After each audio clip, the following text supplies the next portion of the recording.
After you create your Google application account, you need to activate your email. And the way you do that is through changing DNS settings and having Google confirm those settings. So what we're going to do is we're going to log into the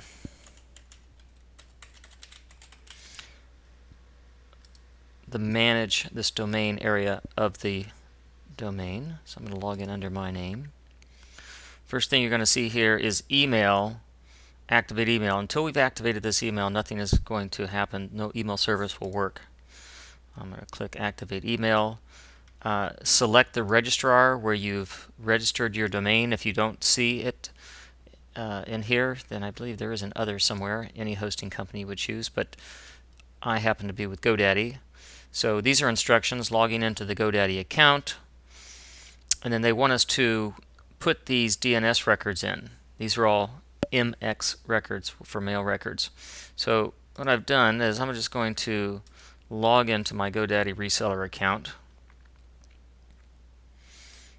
and open up the domain manager until I see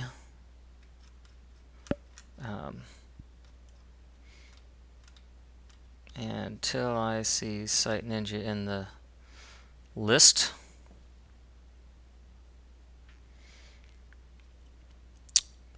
And now I want to modify my DNS settings, so we'll click on that to open up the DNS window. When you first create a domain, you can park that domain with the registrar, and when you do that, they typically will have several entries in the DNS area that you don't need. And so the only ones that we will need, and I think I have an image, a screenshot here on the bottom of this page.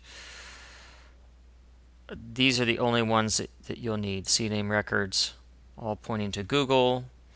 MX records, all pointing to Google. So if it's not in this list right here, you don't need it. So I'm going to just remove some old CNAME records.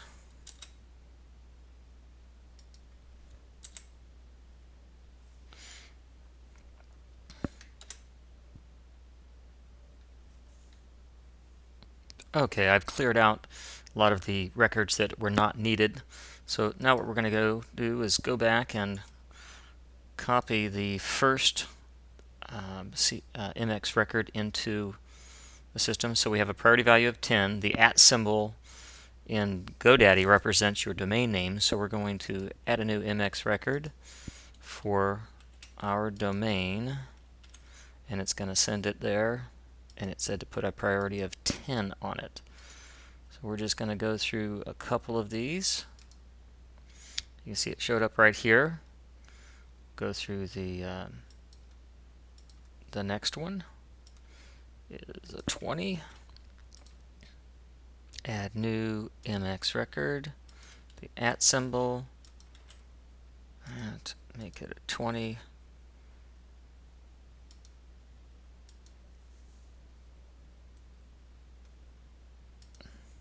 And so on until it looks just like this right here. I've just completed adding all of the MX records that we need. So let's go back to our Google app, and we'll see calendar. A quick way to get to the calendar is to use this URL, but we have other options. One of the options is we can change that URL so that all you have to do is type calendar.yourdomain.com. So if we want to do that and click continue, it's telling us we need to go back to our DNS manager and put in calendar as a CNAME record.